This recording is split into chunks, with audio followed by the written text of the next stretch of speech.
going to go ahead and get started at 7:02. We were upstairs in executive session, so we're already called to order, but we're going to just go ahead and reconvene in open session. So the next thing on our agenda is awards and recognition. So, Liz?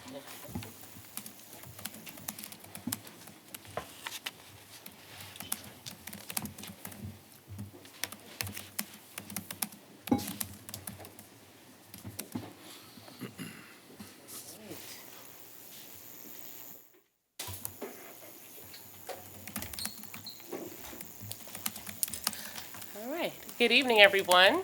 Good evening. Good evening. And welcome. I'd like to begin our meeting tonight by recognizing two very special people in our district. These women have given years of commitment to our schools, going far beyond their job descriptions to improve our education system and foster relationships within the community. Each year, they recommit themselves more and more to the service of students, colleagues, and the success of our district. And we're not the only ones who have noticed. Jody Serini and Dr. Connor, please come up, front and center.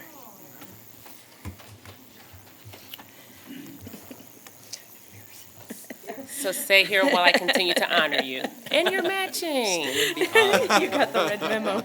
The City of University Heights held their annual Civic Awards banquet in November.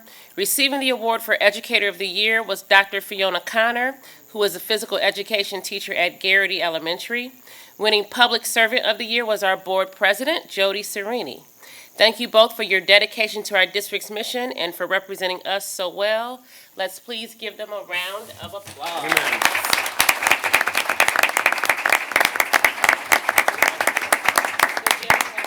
Vice President to join us. And for good measure, Mayor.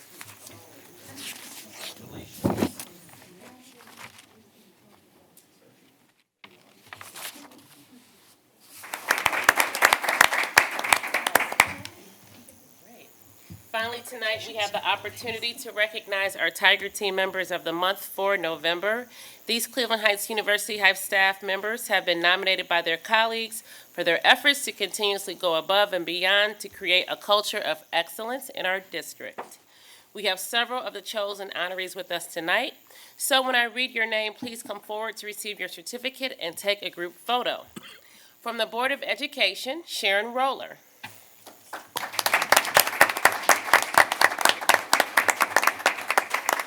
From Boulevard, Latoya Britton. We can still clap in her. From Canterbury, Jason Franklin.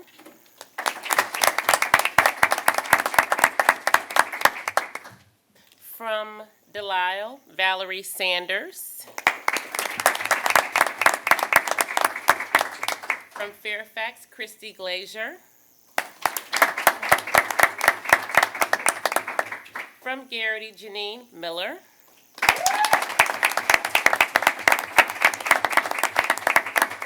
From Heights High, Jacqueline Blockson. From Monticello, Sarah Cusick. From Noble, Romina Berardinelli.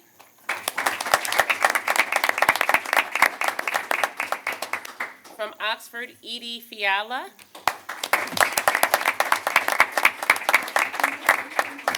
From Roxborough Elementary, Charles Coffey. And from Rocks Middle, Sarah Davis.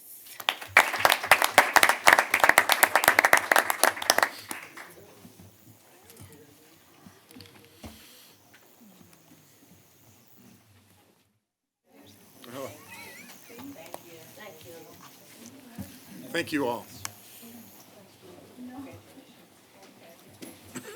And that concludes our recognitions for the evening.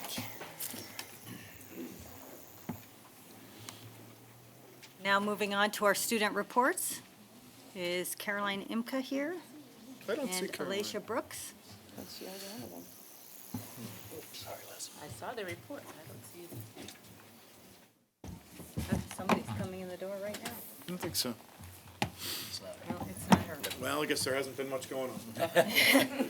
Just the They're getting opposite. ready for finals, right? Is that what's going on? Exactly. Well, Well, we will I'll go, give some highlights in my report for students. Okay. Yeah. we will go ahead and move on to statements from the audience. And the people who have signed up, first speaker is Sam Bell on the topic of equity. Sam? Good evening. good evening, Sam. Good evening.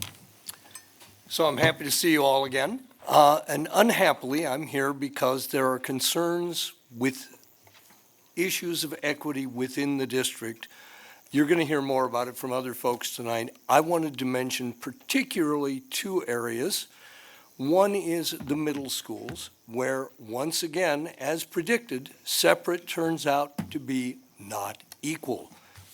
This is a lesson from Brown versus Board of Education, which should have been learned by every school system in the United States when I was still in preschool. As you can see, it's been a while, so maybe this time or next time. I understand it's too late to do much about it now because you're kind of committed to the configuration that you've chosen, but it might not be so late that you couldn't think about having an upper and lower middle school. And if not, it's food for thought for the next board, say 40 years from now, when perhaps this will come up again. The other issue deals with career technical education, which, not to put too fine a point on it, seems to be getting kind of the short end of the stick. Partially, again, because, at least in the case of the automotive technology program, it's situated off campus, and out of sight is out of mind. It's not getting enough attention. There's not enough marketing. There are issues with students who wanted to go to the hands-on visit day and were unable to acquire transportation. So you need to look into stuff like that. It's a shame, from my point of view, that we have more students from Shaker enrolled in our CTE automotive program than we do from Heights. So I think it tells you something about what's happening or not happening in terms of marketing, and particularly with the counseling staff.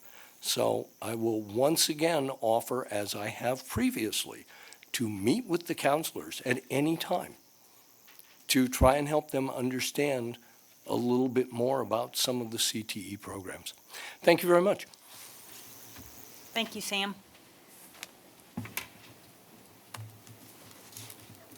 Our next speaker is Adora Schmiedel and Margaret Lane, and their topic is also equity middle schools. And Ann Tish is going to join them. I'm going to write your name down so we get it in a minute. I was just told to come. Council members, fellow Heights parents, Superintendent Kirby, and members of our amazing Heights community. My name is Adora Anzaliba Schmiedel, and at the last meeting, I asked for answers to the concerns that parents and students have had over the year about perceived unequal allocation of resources. I asked the board and the superintendent to show us if this perception is wrong, because greater transparency will be an asset to all of us. If the perception is right and there is inequity, then let's fix it together. And I told you that we, parents and supporters of Monticello Middle School, will continue to be here at every board meeting, politely demanding answers. So this is 2, we're here again. And I told you that we, parents and supporters of Monticello of Middle School, will be here. And so today, I want to thank Superintendent Kirby and Principal Johnston for starting the conversation. We're very happy to say thank you, Superintendent Kirby, for reaching out to parents and students and listening, even when the feedback has not been great. We have been told that she will make an equity a priority and is meeting with parents in both the middle schools next Monday and Tuesday to share the initial equity data and facts to get our feedback before she goes further. Thank you. The opportunities being analyzed, challenges for both the schools that we've spoken about before were geometry classes, music classes, gifted staffing, athletics, extracurricular activities, budget, external partner support, and central office support. Principal Johnston is also having a listening session on Wednesday at 5 p.m. before our orchestra concert. He said that this will be an opportunity for community members to share their ideas with the administrative team. So we thank you for listening and taking us seriously, and we will continue to share short-term and long-term solutions, gather and share our feedback. See you in January.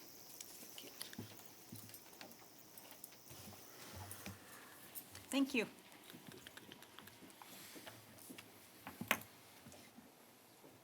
Is there anybody else who wanted to speak who did not get an opportunity to sign up? And I just got word that Caroline, one of the students. The other student.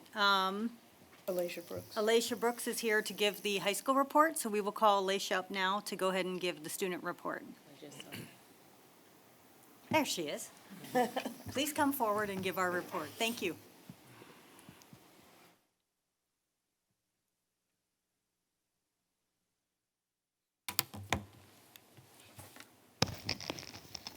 Hi, everyone. Hey. My name is Alicia Brooks, and I'm a member of the student leadership cadre. I'm here to talk to you guys today about the abundance of opportunity and experience I've received through the CHUH School District.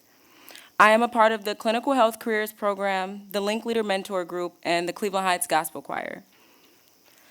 The Gospel Choir is literally my home away from home.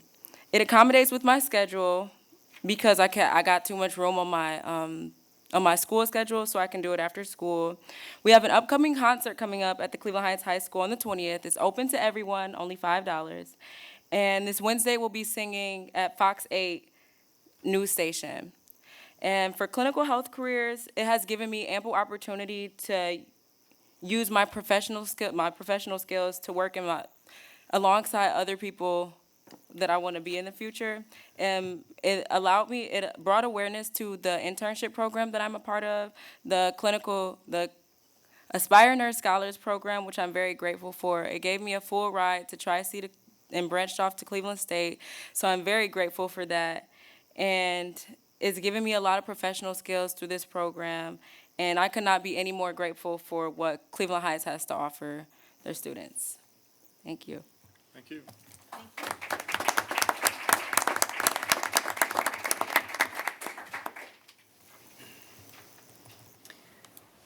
And I just want to give a special welcome to all the elected officials we have in the Yes. House today. I understand that there's a lot of University Heights City Council people in government, so thanks for being here, and I know you're here for another item on the agenda.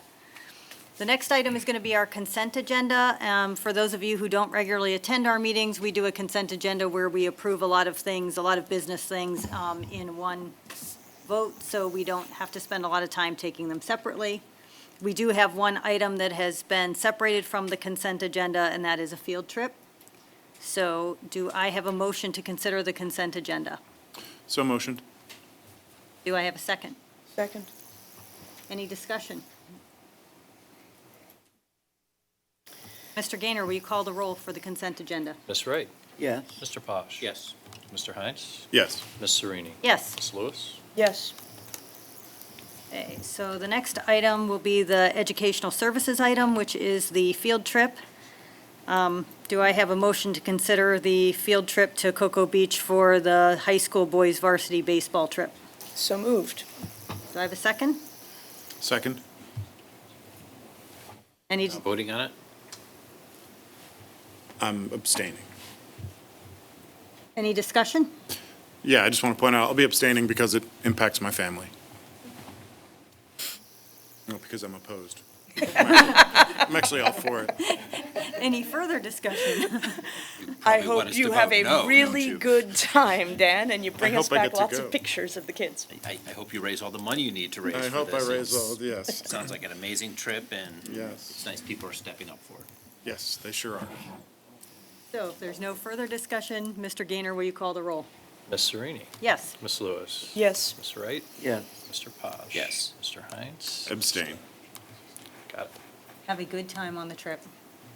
Hope our boys do well. I'll pass that along.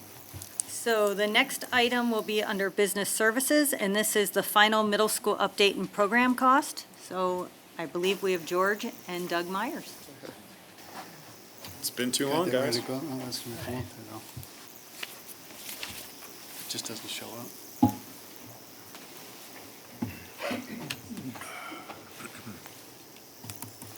What? Stand mine. Success? The other HDMI. Your other left.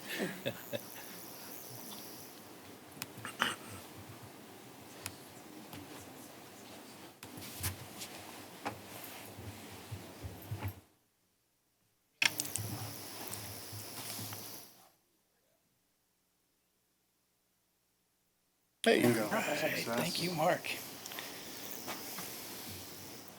Well, what we're doing is, this is not, we're not actually totally financially closed out, but as you'll see, the couple things that are left to go are items that will probably take us into January, February.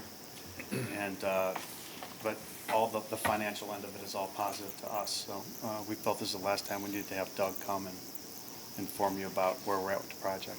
Yes, we're not asking for any approvals tonight. Good. You may continue to change speak orders. then. Thank you. So as George mentioned, we have very good news. And what we want to talk about tonight is, first of all, an overall for the total program funding.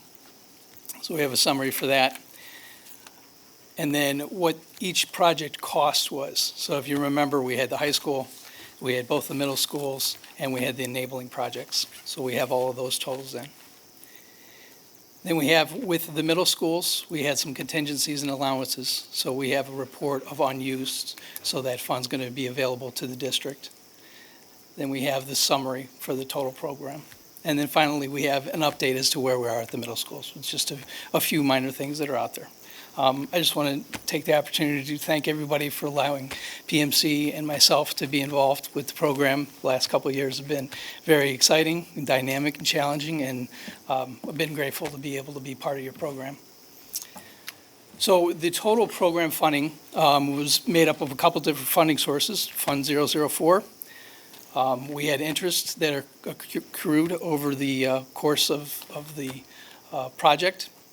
And there were also funds that were added as we did the Monticello kitchen renovation. Hey Doug, it comes to my attention that there's probably some people in this room that maybe don't understand what the program is. I mean, this is all the work we did in the high school, all the work we did closing down Wiley and reconstructing a middle temporary space. It's the two middle schools. It's essentially the bond issue that was passed. Right. The last whole, 5 the or whole 6 years. enchilada. So it's even going back to the high school. Yes. Because you're still finishing up. Right, this is closing up all. capturing all the funding that was through the Right. bond. Yep. So when I talk about program, that's the total program. And then basically we have 4 projects within that program that you'll see some more detail. So we had a little over $161 million to spend. The project cost summaries, so these are the 4 different groups we had. With the high school, we spent a little over $101 million. Roxborough was 19.2. Each one of these have hard costs, which is basically the construction, soft costs, which are professional services and furniture and equipment. They also have contingencies. So we had owner contingencies for construction, and we had owner contingencies for soft costs. Monticello was 19.1 million, and then we had the enabling projects of a little under 19 million.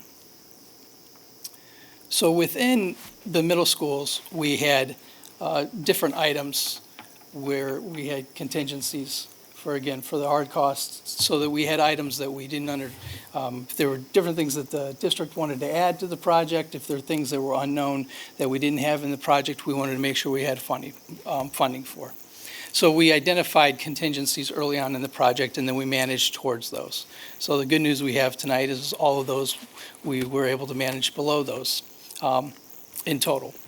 So those unused contracted costs that we're going to talk about included the owner hard cost contingencies, the owner soft cost contingencies for the professional services, with our architect Moody Nolan. We brought on a move consultant. We had commissioning agents, those different things.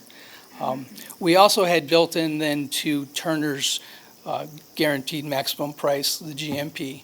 We had allowances that we had identified.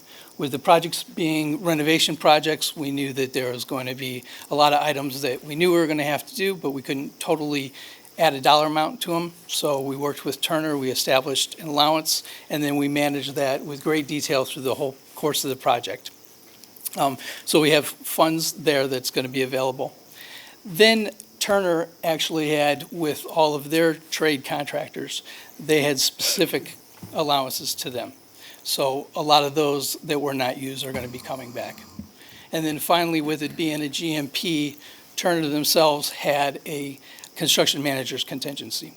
And so we'll get into the details of that, but basically they've given us some back and now they're forecasting the rest that they'll be able to give back. As George mentioned, we're still finalizing all the costs, and we're actually optimistic that it'll get slightly better than this. But for the unused total, it looks like we're going to have a little over $1.4 million that we're going to be able to have available for the district to go ahead and to use on continuing projects. There were some items that we started with this project, with roofs projects and with parking lots and stuff like that. We weren't quite sure where we're going to end up, so those funds will be available.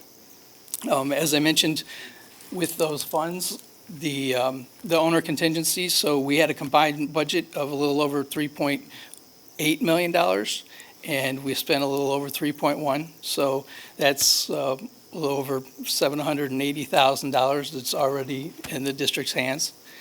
The soft cost, we spent a little more than we had projected. I think we learned our lesson from the high school with move management, so that was a little more expensive, but I think that the move went a little bit better than it did for the high school, so that was a little bit why we went over, but we knew that we were coming in under the hard costs. The remaining allowances that we had within the project, we had $2.7 million. We've spent about 2.2. So this will become a deduct change order as it's finally reconciled with the GMP. The contractor-specific allowances, it looks like we're going to get a little over $80,000 back from what Turner thought they were going to spend that they didn't. And then with the CMR contingency, Turner thinks of the $700,000, I think they've given us roughly $130,000 already back in change orders, deducts back to us. They think that there's going to be another $200,000. So with this, some of this we already hold as a district, and the last three items will be three individual deduct change orders that'll come to the board as the project is finally reconciled. Will some of that money go back to the permanent improvement fund since we forwarded money It all from goes there? back to the Okay. current permit. For the kitchen? Got it. I've already spent it, and I'll show you that later. You've already spent it. Money you don't have. No, it's coming. So this is the project program summary. The first block is the funding of the $161 million. The project costs that we actually spent was $159 million. The unused is $1.4 million. So when we compare what we had funded with what we had spent, and then with the unused funds, we're actually going to be a little over $3.6 million back to the district, which is all available for other projects. A lot of this has to do with very good interest rates that Scott was able to take care of. That was a very pleasant surprise. I know we've been talking and giving updates with where we were project-wise, so this is all very good news. That's great. And then the last part of the presentation is just where we are with the middle schools. We're pretty much wrapping them up from a global issue, commissioning. Commissioning is a detailed, specific item that we are continuing working on. We're going to have another meeting here in mid-December. We also, as you're aware of, in the middle schools, for some reason in the corridors, the paint isn't as adhering as well as we'd like. So we've had experts working on it. We've met with the painting contractor. We've had PPG out there. We've reached out to the architects. We're holding some money to cover costs so that we can work out what the best long-term goal is, but we're still investing in that. So all the costs and everything that we've taken care of, this is all included in this. So if we find a better solution, then it'll actually be more funds back. Wiley, we've gone ahead, we've pulled out the mobile units, and so we've put the storefront up today. We have a little more landscaping that's going to happen here in the spring with the seating, but that's pretty much wrapped up. And then for the specific schools, and again, we're just down to a few details. So we're really down to just a couple things with some air balancing. They have some the commissioning log for lighting. These are items that Turner is working on. And then we're really down to 6 punch list items, and that was as of last week. So we're going to have another OACM meeting, and we're really getting close to closing this all out, okay? With Roxborough, excuse me, they have some minor adjustments with the heat pumps that we're kind of working with. So as we did the new projects, we have issues. I think the whole team is working very closely together to be responsive. And it's one of those things, we like to close out the projects, but we also like to keep the contractors kind of available, you know, so that they can help us troubleshoot any problems that we have. And I think everybody's working well to do that. We have found in Roxborough that there was a plumbing line that was completely corroded. So the contractor brought that to his attention. We did investigation. We looked at different options, and we decided that we're going to go ahead and repair it as part of the project. So that's another part of work that we need to do some excavation and replace the plumbing line, but we didn't want to just leave it for the district. And that was an unknown issue that we had.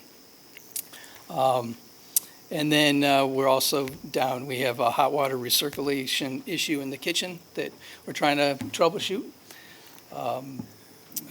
Very confident that's going to get taken care of.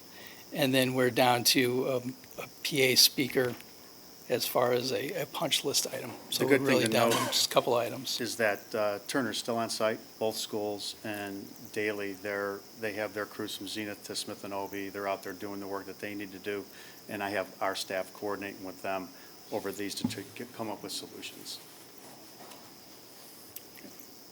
And that's pretty much the update. Again, we'll see if there's any questions.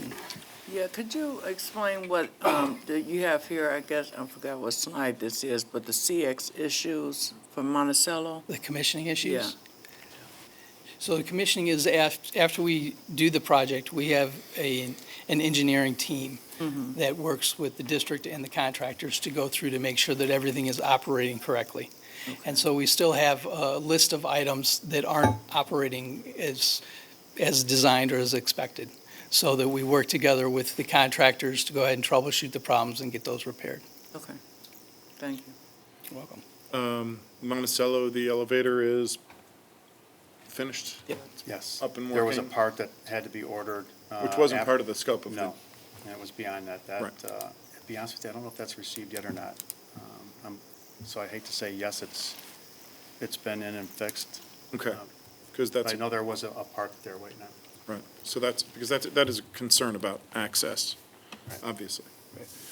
So George, can you let us know Yes, I will. on that? Thank you. And this may be a better question for Malia, but the drapes?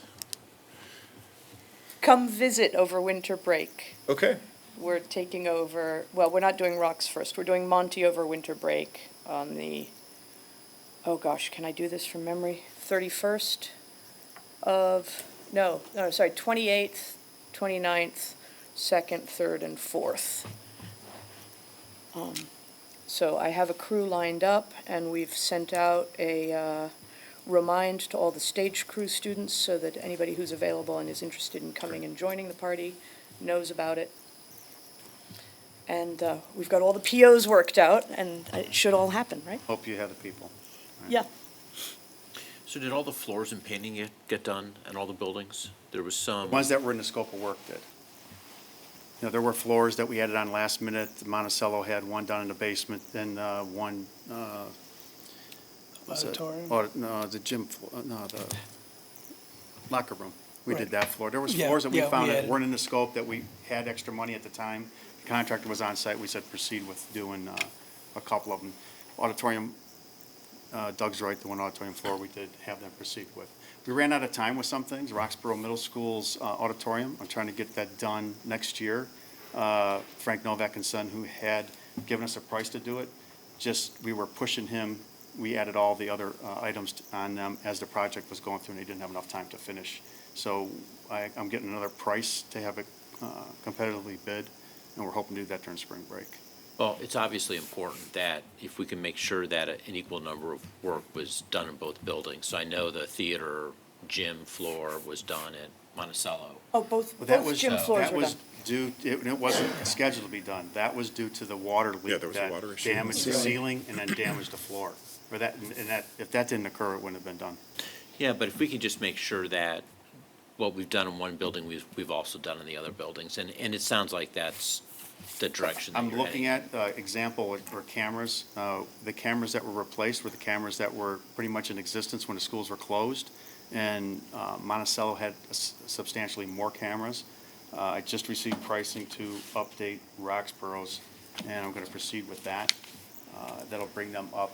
There were areas that weren't covered at all that Brian Loretz was concerned about, along with Rachel. So we're going to proceed with getting those brought up. The money that Doug spoke about, we're all excited about getting back. The majority of that is going back into both schools. Monticello's facade is scheduled to be done next year. That was something that we were hoping to do. We had a lot of water penetration, especially on the east side of the building in the past, so we're proceeding with that. Roxborough Middle School's roof section J was overlooked. We're doing that. Roxborough's parking lot was so bad. I'm proceeding with that one next year, and then Monticello's will be the next following year. And Monticello's gym roof, we had issues with that before the project started, and we're going to take care of that next summer, too. Does that take up the full 3.6? No, we have, right now, if you look on the website, I asked Kathan to update it, so I have the projects that are out there that I'm getting consultants and architects quotes on. It's, I hope to do Canterbury's playground, but that's in the background. Canterbury's roof sections B and O, they need to be repaired. Monticello's facade, Oxford's facade, not totally, but some pieces that we have definite water penetration, some areas that have to be fixed. Buses. I'm going to try to do the entire district's parking lots, seal coat and stripe. They're 2 years beyond where they should have been done. Oxford's roof sections F, G, H, and L. And I just went and purchased monitors for the elementary schools. Educational side wanted to put the monitors, at least one into each elementary school, so we're going to fund that. Okay. The takeaway of the modular units and reseating, and you said the storefront, which is essentially the glass. The storefronts are actually in. The one, there's a closure that they have to do in this wing here, the north wing, that is still boarded up. The pieces and parts of there, it's going to be all glass. But there's some dark bronze storefronts in two of the exits. Okay. That's pretty much tied up. If you walk through Wiley right now, our staff has done a phenomenal job. It's totally empty. I mean, the gym is the only thing that has items in it that I'm going to put up for sale. But you walk through all the classrooms are empty, the auditorium's empty. They did a great job cleaning it up. Is all this stuff sitting in the off-site storage or? It's in the off-site storage in the gym, so now I have to get to work selling it. First, let me back up. I have to invite the principals. There's a lot of items that we want to reuse in the schools. I have to get the principals out to the warehouse and to take a look at the items. So I gotta say, I was on the board when you were working primarily, well, Beverly and I both were primarily when you were working through the high school issues. Not you particular, but staff in the district. And since then, and how the middle school project was handled is really, in my opinion, night and day. This seems to be very professional. Things are done on time. We're not deluged with change orders. Your numbers have been really spot on. Every time you come to us, the numbers are just like right on. And what's really great is you hear sort of, well, how much money you would have left? Well, about $1 million. And then before you know it, we're up to 3.6.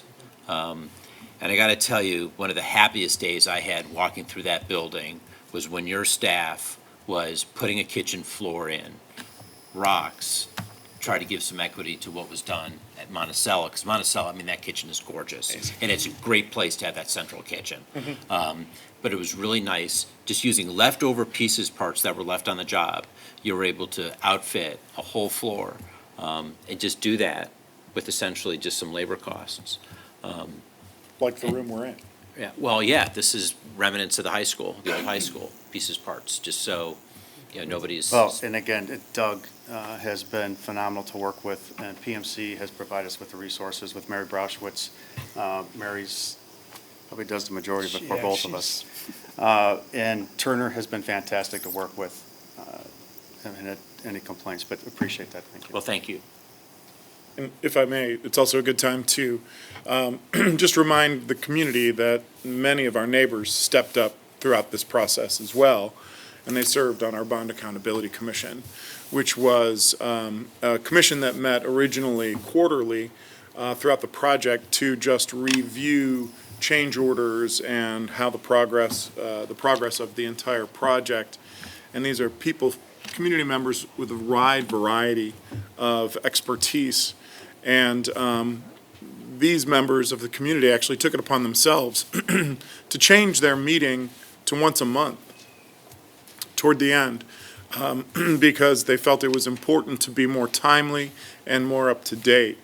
So just for the sake of saying these neighbors' names, great thanks to Jason Beard, Debbie Herman, John Jansen, Mario Mastandrea, Daniel Pentecost, who served as the leader of the team for a long time, Jason Smith, Dave Tabor.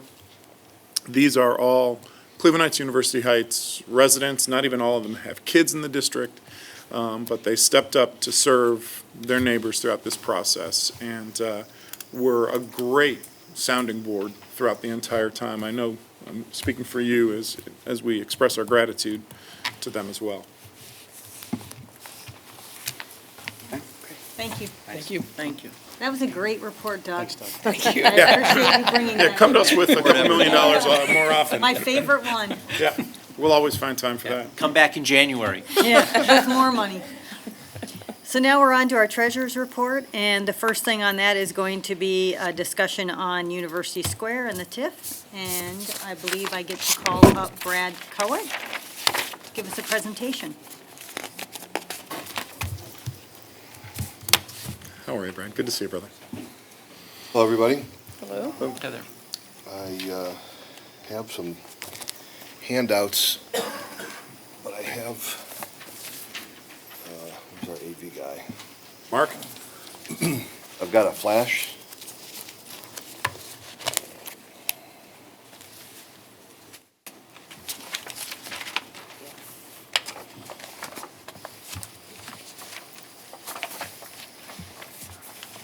Thank you. Extras.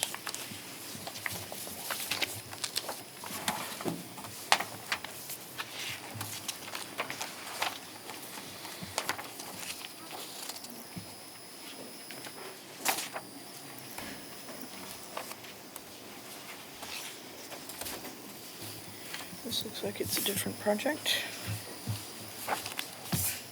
Great, thank you.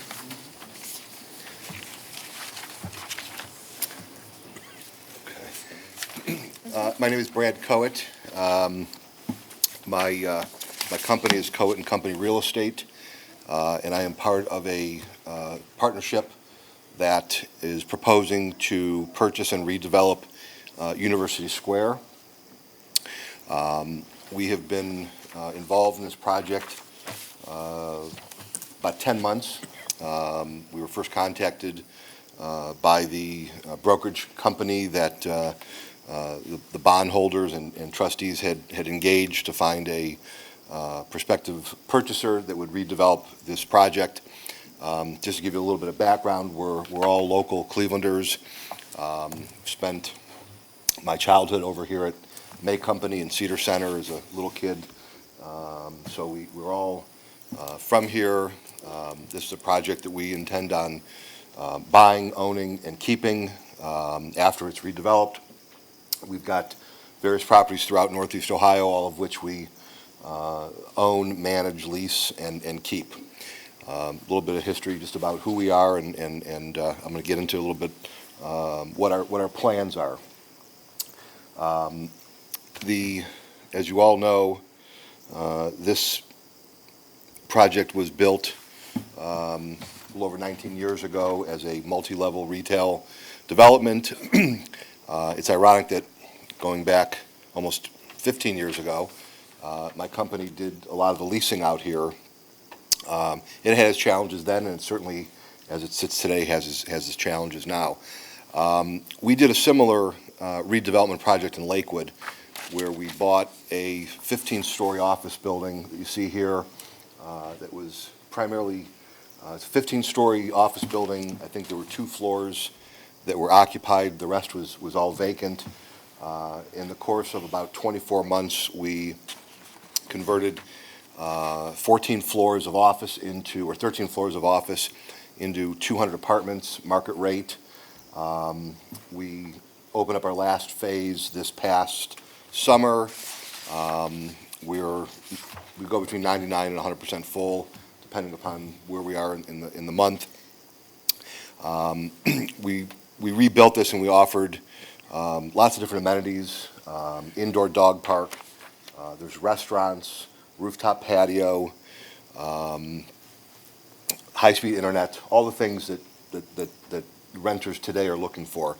And this is the similar type of product that we want to bring to University Heights. This is a conceptual rendering this is the existing, what we call the Cedar Road Retail. That was the building that housed TJ Maxx and Famous Footwear and Catherine's. We will start, and our phase 1 is redeveloping that Cedar Road Retail building. What you see is the existing structure with the skin removed and sections of the interior taken out to create courtyards, outdoor areas, grills, sporting areas, gathering places. We've oriented everything to the road to bring, make it more of a walking project. If you notice on the first floor, there's some glass storefronts. Our thought is to bring in what's called LiveWorks, where small local businesses can operate their businesses below, and they can live, if they choose, upstairs. There's one project in town, but it's a pretty popular concept down south. This is another view. You can see where the 2 middle sections of the existing building are actually cut out to create courtyards and different view corridors. Another view looking at an aerial view. One of the, we've been in discussion with Macy's and Target, and one of the issues that they constantly brought up was their visibility, their access. When you drive into the parking garage from the rear, it's a narrow 30-foot area. What our plan is to remove about 75 feet of the parking garage and opening up, we're in the 90 to 95 foot range between building and garage, which will create a nice boulevard for pedestrian access, vehicular access, and visibility to both Target and Macy's. You can see how it opens up the back of the site. You'll bring a lot more light into, right now, like I say, you're about 30 feet between the garage and the building. So our plan is to open that up quite a bit.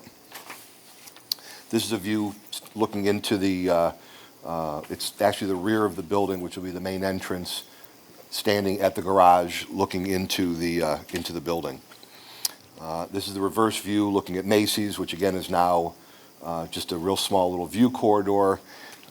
We plan on opening this up with a lot of green space and benches and just making it a much more friendly area.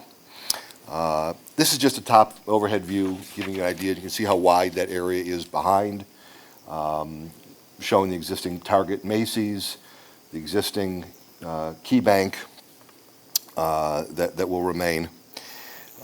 Typical floor plan. The building currently is 3 stories. Our plan is to insert a floor in between each floor.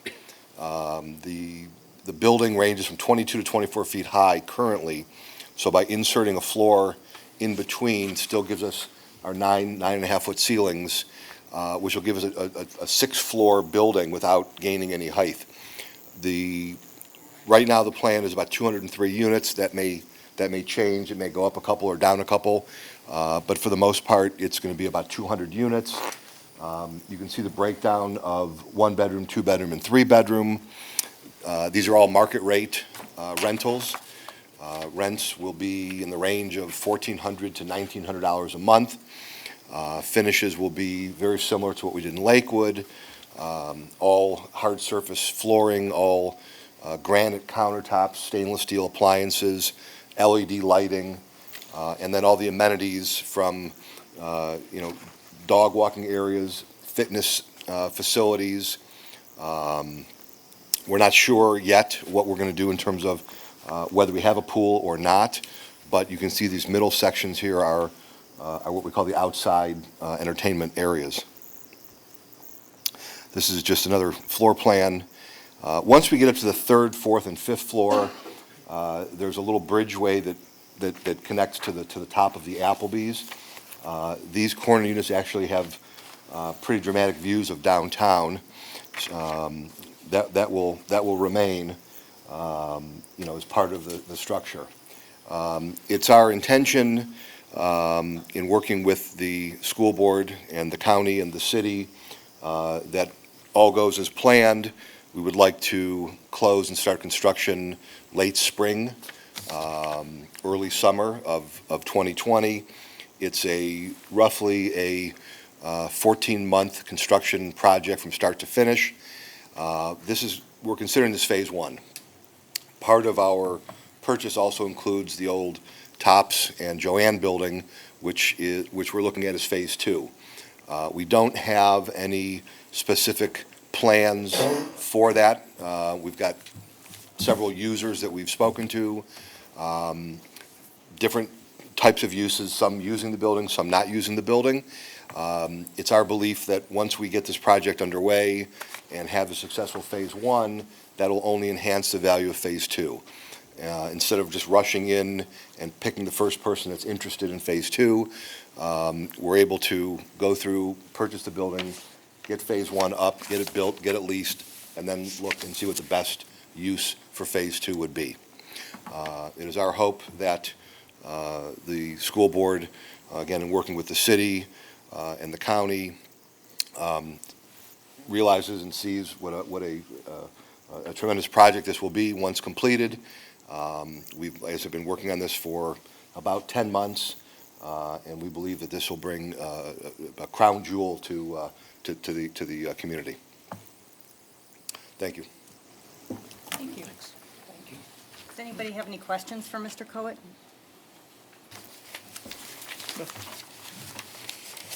Thank you. Thank you. And Mayor, did you want to come up and speak as well?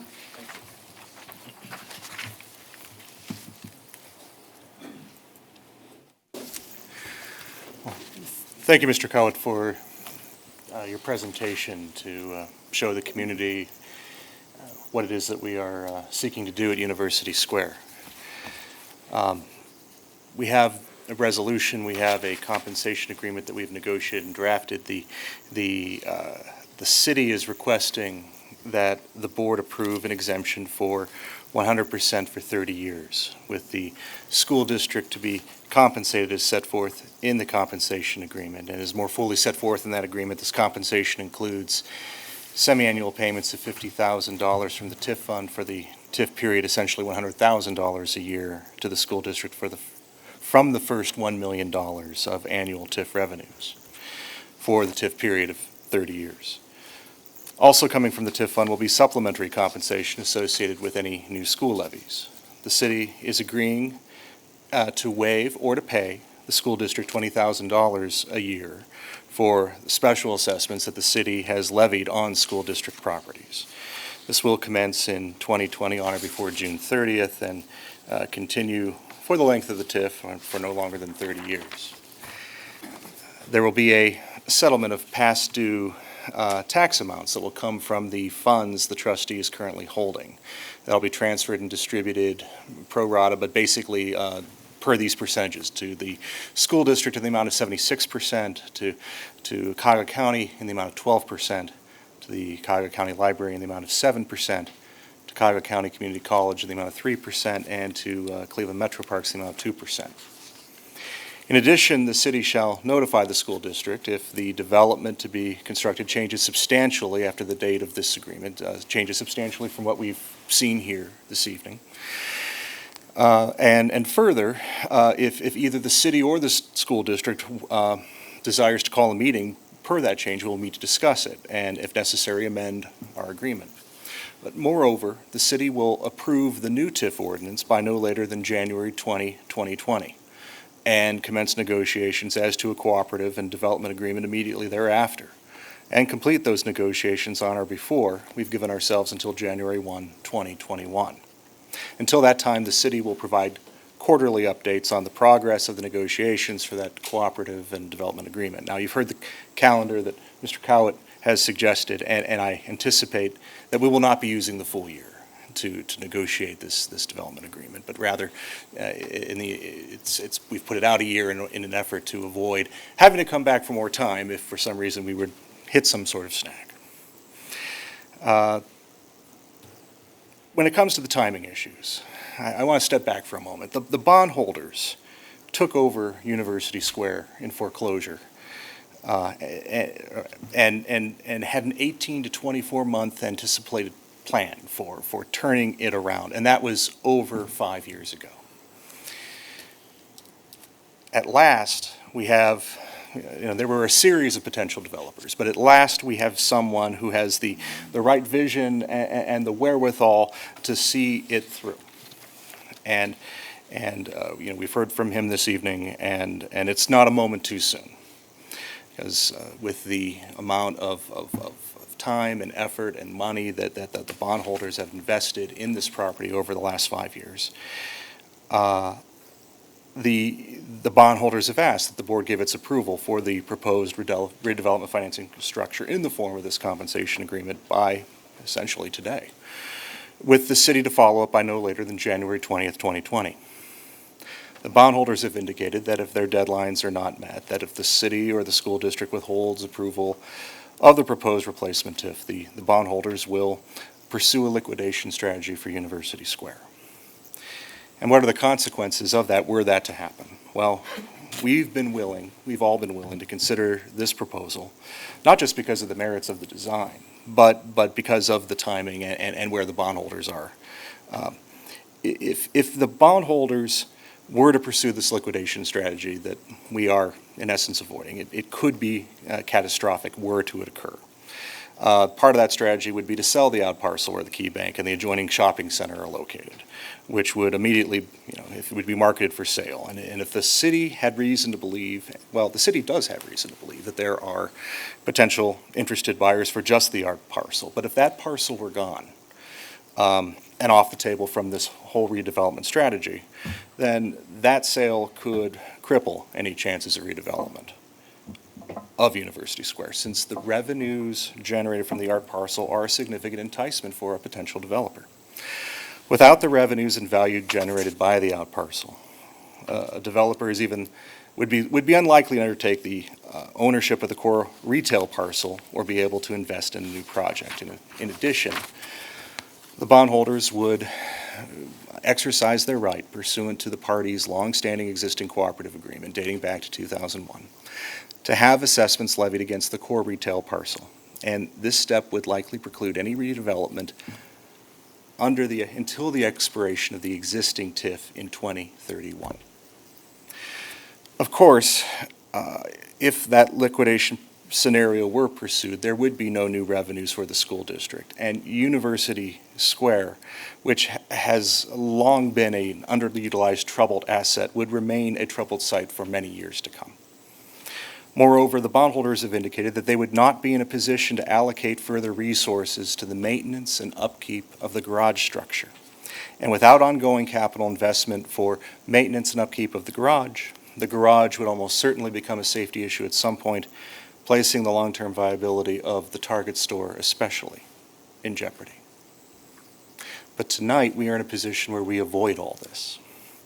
In negotiating the compensation agreement before the board this evening, and the accompanying resolution, we have recognized the seriousness of the potential consequences, and we are making some choices here together that allow something that we really haven't seen for University Square since it was first built.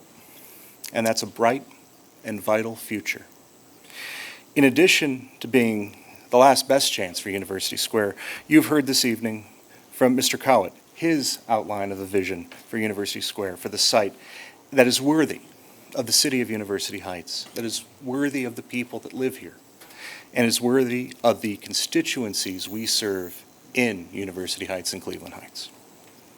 In putting this financing in place, we may, Mr. Cowett and his company may reliably invest further in designing phase one of the redevelopment, and the city can work with Mr. Cowett through 2020 to ensure that a more complete vision of redevelopment is realized and ultimately constructed. The benefits to the school district, to the people that live here, to the community at large weigh in favor of implementing this compensation agreement and the resolution approving the real estate tax exemption before you this evening. I want to thank you in advance for your consideration and for sharing and having the vision and the courage and the best interests of the Heights community in its support on this project. Thank you. Do you have any questions for me? Are we ready to discuss the whole resolution, or?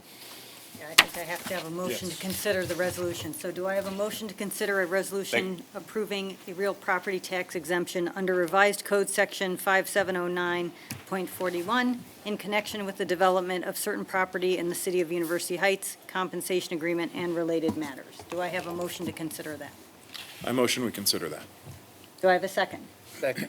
Okay, discussion. I know we want to have some discussion. Now, for those of you in the audience, this is not the first time that we have heard the details of this agreement. If you've been watching our agendas, you've seen that we've had plenty of executive sessions, meeting with our council, so we have had these documents before us, thoroughly looked at by our attorney, Mr. Seed, who's in the back, and we appreciate all of his work, and we've had many meetings with the city as well on this. So just so you know, this is not the first time we've all seen this. So this is a troubled site. We're essentially not getting any money from it. But we were fortunate enough, through boards before us, and Scott and our lawyers, we were able to recoup lots of property taxes in advance. What, about 5 million in advance? Correct. And we received, what, about 2.5 of that to date? No, that, we received that full Okay. 5 million upfront. So we have, what, a 2.5 million delinquency, There's some past due amounts, yeah. which, for all practical purposes, are really uncollectible. When was the last time we received any property taxes on this site, from this site? David, do you know that date? Probably 5 or 6 years ago. I would say, yeah, at Okay. least. I want to say it was 2012. It was either 2012 was the last time or 2012 Yeah. was the last time you should have received. Agreed. We should have received, yeah. No, we should have received something Correct. more recently, but. So we've got a failed development with 2 empty buildings, for the most part, or empty building that's been empty for quite a while, that's not generating us any revenue. We can generate a little revenue and hopefully raise the property value, and which would help the entire city, would help all of us. And if we can fill 200 new apartments with new people, that would be excellent. and keep the Target and the, The Macy's, yes. well, I still call it Kaufman's, but yeah, okay, but still, yeah, the Macy's. Well, I mean, I think it has to be said that this has been an unfortunate situation caused by a lots of unfortunate entities. And I'm thankful we've got a lot of good people in the room. The developer that has stepped up to take this on, the mayor, your team, half the audience is University Heights elected officials and team members. I mean, I know this is very important to the folks at University Heights, and you being here means a lot. I think one could look at this as, is this the best deal for the school district from a financial perspective? Is it a better deal for the community? It's probably a better deal for the community, but it also gives us ability to save some face and collect some revenue. You know, there was a lot of negotiating going on. I mean, we're first in line to get at least the annual payment. We get some of the back monies that are owed to us, not a lot. But I think it's an important step to work with the city and to make sure we don't have a blighted retail facility there that's generating no income and is unlikely to generate income. And if that garage is not maintained, how long are we going to be able to retain the Target and the Macy's who do pay taxes? Well, yeah, well, that's a huge point, okay? So this is also saving the Macy's monies that we receive, the Target monies that we receive, and it, for all practical purposes, keeps them here. Right, and the Applebee's, which is about all that's left there. Yeah, you know, my knee-jerk reaction is one in opposition of this sort of deal. I think that it tends to bail out the, you know, ultra-rich who were the initial investors, and it provides them a really comfortable landing. But after a great deal of discussion and back and forth and negotiations and research, and having the reminder literally right out the window, sort of permanently on display, you know, a sort of a giant statue to a changing economy. I think that we are, in a sense, or I feel as if, you know, we can dig our heels in and pound our fists on the table and fight this and watch it decay more and more and fall apart and become less and less attractive for anybody to invest in, including the current tenants and the current owner. So we can do that and feel very proud of ourselves for not providing a cushy landing for a few ultra-rich one-percenters. Or we can help to revitalize a community that has been a wonderful host to our students, and it provided a wonderful home to generations of our families, and to engage in a little bit more of a visionary way of thinking, and kind of not get everything we wanted, but something's better than nothing.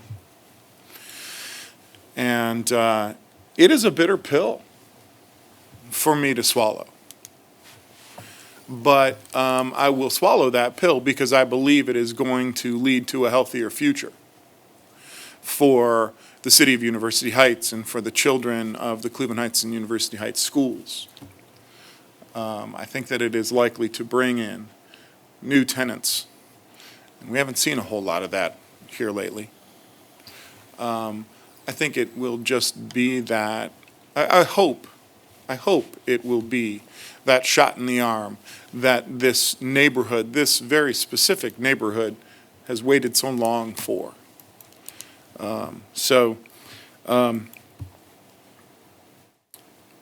I also will add that Mr. Coet, who I have known for a number of years, it mattered to me when he talked about their commitment to remaining the owner of this property. Because one of the problems I think we have is the rather, I don't know, shrouded understanding of who the heck owns that thing and where the heck they are. Having local ownership matters to me. The development in Lakewood is lovely. So that is an upside for me as well. So those are the reasons that I'm tending towards support.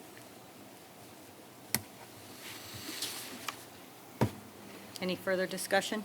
I think we've already hit the main points, which is some revenue is better than no revenue, and we want to see the buildings used, so.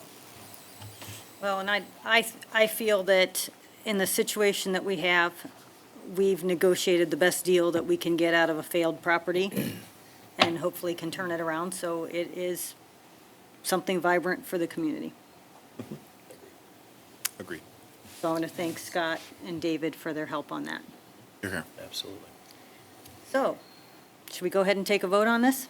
Yes. All right. Mr. Gaynor, will you call the roll?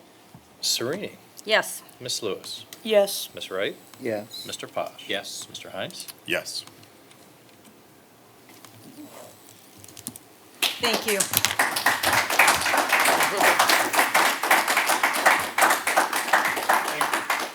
Thank you. Thank you for being here. We Yes. appreciate it. Thank you. Now, the next item on our agenda is the five-year forecast. Are people going to applaud Run over while you that? can. You're not going to apply for a five-year forecast? That's not as happy news, is it? Thank you. Thank you, University Heights elected officials, for being here. Yes. Thank you. Yes. And non-elected people who do all the work. Yes. And residents who came because they Yes. care. Yes. Yes. Okay, Scott, I will let you talk about the five-year forecast.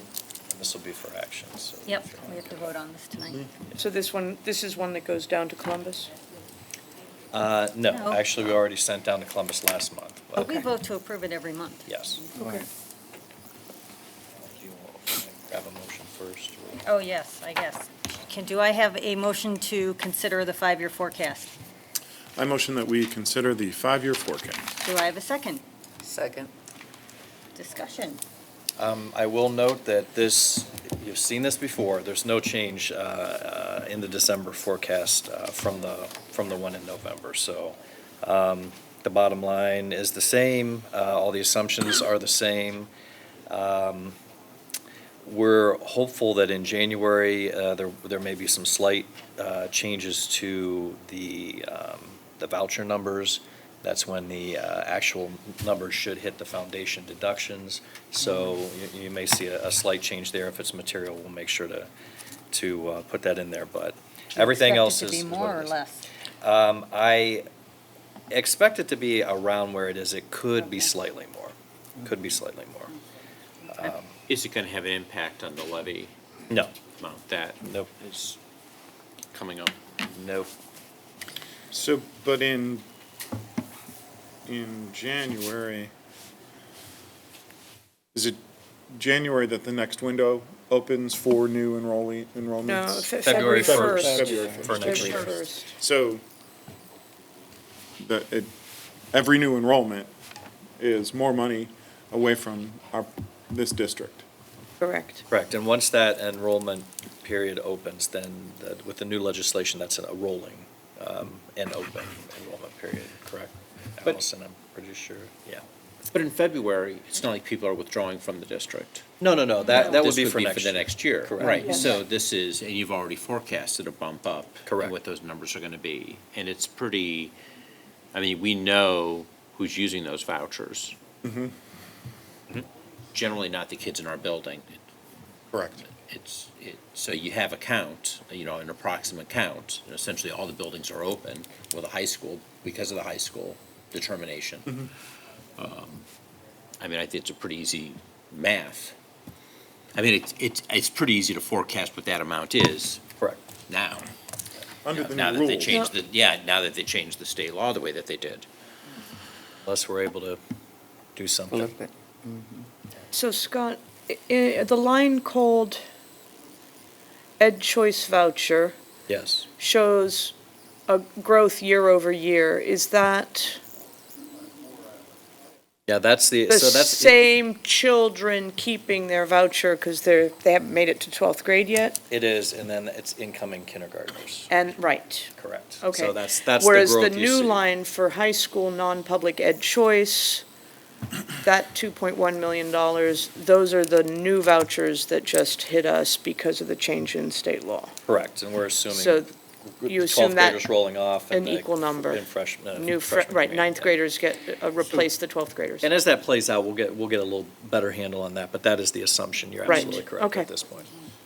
So there are people in this community right now who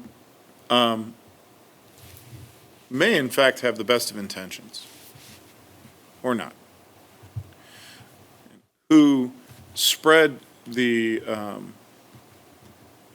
words that the use of Ed Choice vouchers does not take money away from the students of the Cleveland Heights University Heights Public Schools. That is out of people's mouths in this community. And I will propose that this budget, which is a legal requirement to be submitted to the Auditor of State, clearly identifies that this year, total vouchers, $12,466,575 are leaving the state's budget for our schools as a result of the voucher program. If there were no voucher program, that money would be in our budget. Do you agree with that statement? That's absolutely accurate. And how long have you been the treasurer of this school district? This would be the 25th year. 25th year. And your office has won awards from the state of Ohio, have you not? Yes. Every year. Yes. Even Cranes, you were the CFO of the year, if I recall. CFO of the year. So this nonsense that money does not come away from the students in the Cleveland Heights, University Heights schools as a result of vouchers. This is nonsense. And that needs to be said everywhere, every day, I believe. That's what I have to say on that. Well, it is unfortunate seeing the websites that are coming up, and a lot of it is motivated to not, it's basically, it's an anti-levy campaign that we're starting to see. And it is all, one of the big talking points is, well, the vouchers don't hurt the schools. And it's like, they do hurt the schools. And I think you do have some well-intended folks that are behind this. I mean, there are neighbors. Okay, that are concerned. I ran into one of our neighbors, a parochial school family, and I almost got one of, sorry, I'm gonna poke at you, I got one of these. Why do you feel like you have to put the levy on the ballot? The vouchers don't hurt the schools. And I'm sure he sort of read some of this, and it's like, well, actually, we get zero amount of money currently for any new student that comes into the district or that takes a voucher. So if one new student signs up to take a voucher for the high school, 100% of that money comes out of this 5-year forecast and goes right to the school. I mean, you could look at it, it's a big melting pot of money, of state money, not a whole lot, versus the property tax money, which is a lot. But we're not compensated by the states. I mean, there was a time where there was a share, but that stopped in this current budget when they also reclassified how you'd be able to calculate whether or not that student was eligible or not, which, I mean, I think if you were following the PD article, the cover page article in the Plain Dealer on Sunday, which is probably one of the better articles that we've seen about this very complicated topic. Yeah, I mean, I think that, you know, your neighbor is a great example. And there's a couple of things. First of all, vouchers are a money drain on a district which is operating already under an unconstitutional funding formula. So we started in a bad spot and got worse.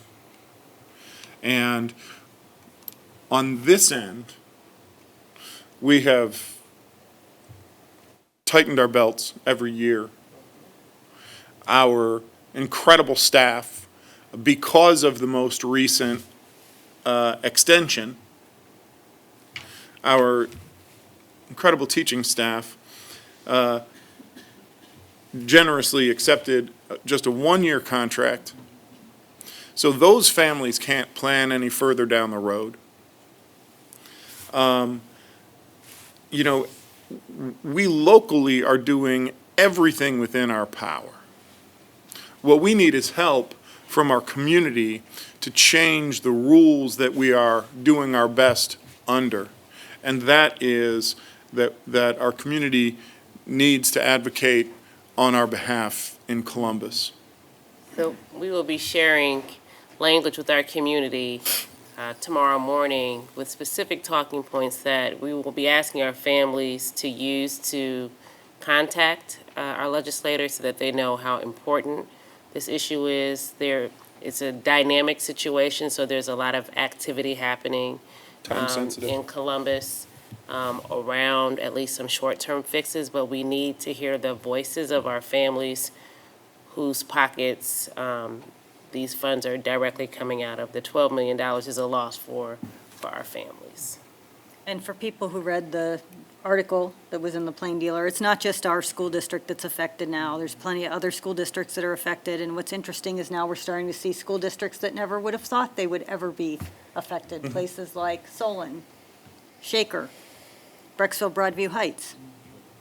And the folks who don't have kids or no longer have kids in the schools. It's still their tax dollars who are, you know, that are being sent, you know, public tax dollars being sent to private institutions.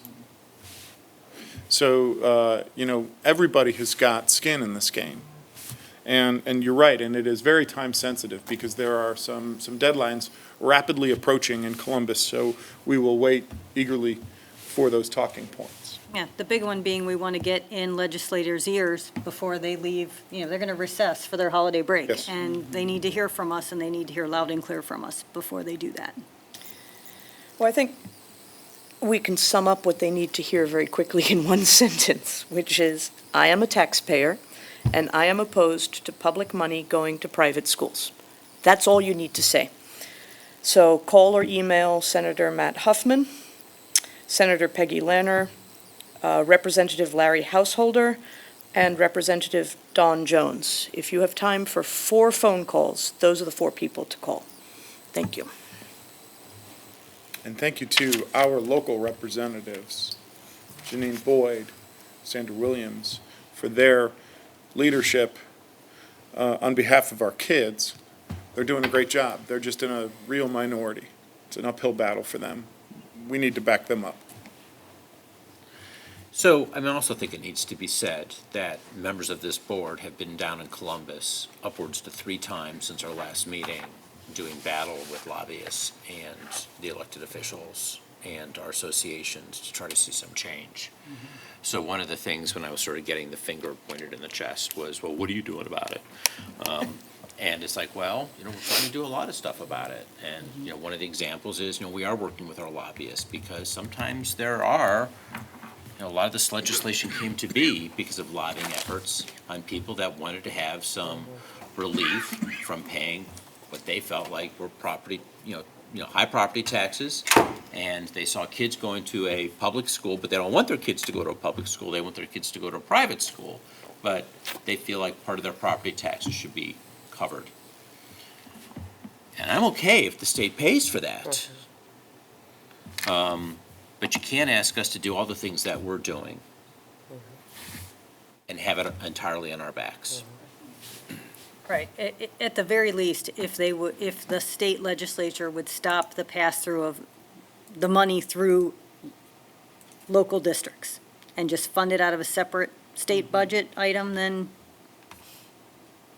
that would certainly help all of the public school districts in Ohio. Well, that would render public school districts whole, because we could then continue working on making the money we have go as far as possible for the students in our buildings. Whereas now it's impossible to do any planning because you don't actually know how much money you have to work with. Well, and then, I think we all know this, but I think it needs to be pointed out that we educate everyone who comes here.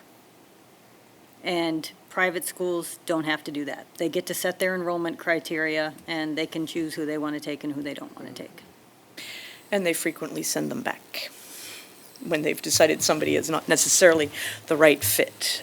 So I'm glad you bring this up, because if you walk into our kindergarten class, we have kids that are showing up that are third grade reading level, okay? We have to address the needs of those kids.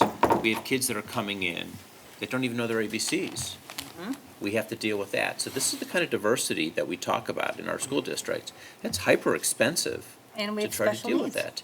Well, and that's another thing. I remember a conversation we were having about building out a $60,000 improvement in one of our classrooms to accommodate a special needs child. That's the common good that a public school does, that our friends in private schools and parochial schools don't have to do. But this is all in a day's work for us, and it's expensive.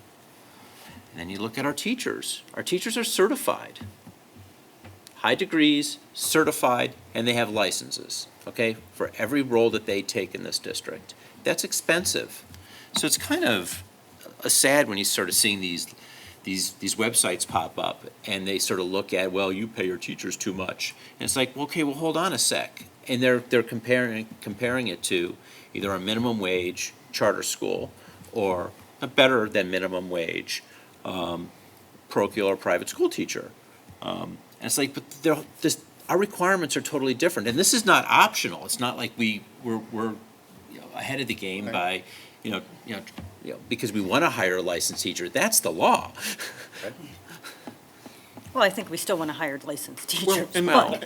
True, but we want to be a school district where professionals want to work their entire career. And we don't want to be a starter school district. We want to be a district where professionals feel respected, feel supported, and are compensated for that. We received some excellent news about our AP program yesterday, which is top of the top. Every year we hear about the incredible total sum of scholarships that our seniors have been offered that just blow the doors off of some of these high-performing districts. Because, we know that these measurements that are used by the people in Columbus, are used by them, but more importantly, are developed by them. They are developed by the same people who Secretary DeVos gets her talking points from. They are developed by the exact same people that give talking points to people who back anti-levy campaigns. These are people that just fundamentally do not believe in public education. And it is all part of the same grand picture of defunding public education, defunding professional teachers. And this is not a bright future for America. Well, I think we need to vote on the 5-year forecast. We want to accept it as it is. So, any further discussion? Yeah, in my wildest dreams, I would change all those numbers. I Yeah, know. right. Well, there you Yeah, go. but, you know, we have to play in reality, right? I know. So, Mr. Gainer, will you call the roll? Mr. Wright?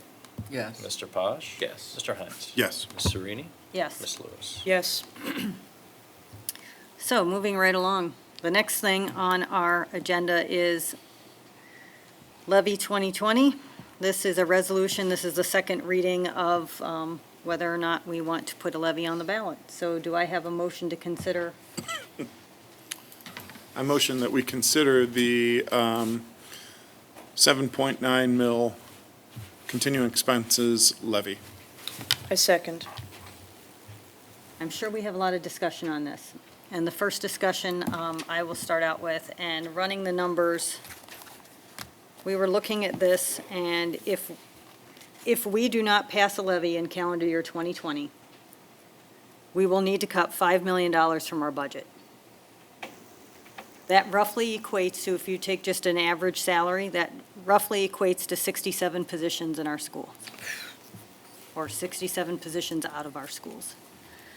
The reason that we equated it to positions is that 80% of our costs are people costs, because that's the business that we're in. We're in a service business, and our service is educating children.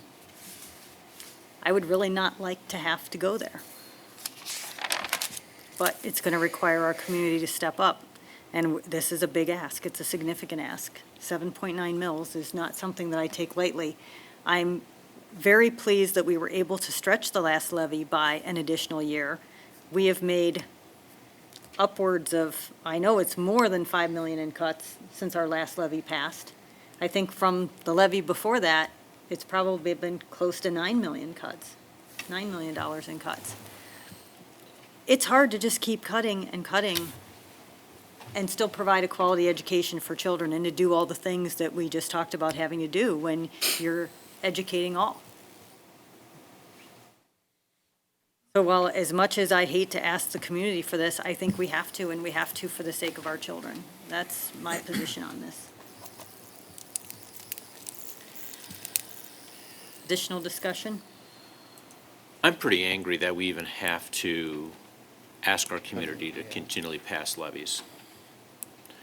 I mean, after all these sort of meetings in Columbus that we've had, just seeing just the craziness of how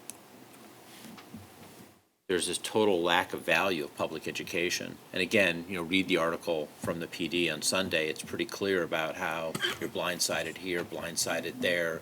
You lose $2.1 million worth of revenue overnight, and then you hear, well, the school district should have anticipated, they knew it was coming. Well, we know, we found out, 2 days before it was voted on. Yeah, so we knew it was coming just 2 days in advance, or maybe it was 3, but, I mean, it's ridiculous how we have to ask our community to pick up where the state has failed to give us what we need. And then on top of it, they use this crazy report card system that we know is, well, it's beyond crazy. It's absolutely, is immoral a word? I mean, here they are. Yeah, immoral is a word. Ranking us, I mean, there's lots of complicated rates, but, and I've used this one before, graduation rate, we're in the bottom 17% based on letter grade alone, okay? We're above average, the same, by state standards, we are above average, which means our graduation rate is above 50%. But when you look at the test scores, the things that they actually measure you on, the letter grade that they arbitrarily factor in, we're in the bottom 17%, and it's because of our diversity. Schools that don't have the kind of diversity we have, there's just different measures. And so they're not apples to apples. And it's cruel. Yes. It's cruel. And it's cruel that we have to ask our citizens to pick up just so we can keep an even amount of funding or an even amount of services. We keep on hearing, live within your means. Well, living within our means basically would mean we'd have to cut 67 jobs or $5 million, which is equivalent of essentially 67. the, And, you know, I've been engaged in an entry planning process. I've been talking to teachers, community members, parents, principals, looking at the data, looking at the resources, and also with the cabinet team, getting ready for, to renew our strategic plan for 2025. It is going to be incredibly difficult to realize even more aspirational goals without adequate funding. And, you know, for me, being new to a system that is funded this way, which I think is nuts, being new to a state report card system that really is unfair, and I came from the capital of accountability in Chicago, so I know, you know, it's not, the issue isn't around accountability, the issue is around the way things are structured in Ohio. We really have been making great progress across the schools. The fact that we can't have a contract that goes more than 1 year makes it impossible to really plan in partnership with teachers to continue to move achievement and improve achievement for our schools. You know, we've been looking at issues around equity, really trying to make sure that we are aligned to our policy and making decisions that are in the best interest of all of our students. But the budget that we're facing is going to mean very difficult choices. You know, teachers are talking about how they want continued support around supporting the social, emotional learning needs of students. And this is a trend that we hear across the country, you know, across our county. We need those funds to provide those supports to our students. We have to really think about the future, and the decisions that we're making now really are going to impact the kind of opportunities that students will have as they matriculate through our system. you know, if we don't do this, it's going to hurt Tiger Nation. I mean, we have been building a school district that has such positive outcomes. Our graduation rates, 4 and 5 year, continue to climb. Above the state average. Above the state average. Just yesterday, we were one of, is it 9 or 10 districts? 10. 10 districts in the state of Ohio to be named an AP from the AP Scholars District. AP, And the the only one in Educational Ohio. Testing Services, they do The AP, College right? Board. The College Board, oh, okay, thank you, thank you. The College Board, you know, one in 10 school districts The only statewide. one, I think, in Cuyahoga County. The only one in Cuyahoga County. And the second year in the row. Our the number of scholarships is up. Maybe I'm repeating myself. If I'm repeating myself, I apologize. You know, the number of scholarships are up from approximately 10 million a year to 12 million a year. I mean, this is going to kill us if we don't pass this thing. It's going to hurt student achievement, and our job is to make sure that we give our staff and our students what they can do to achieve, okay?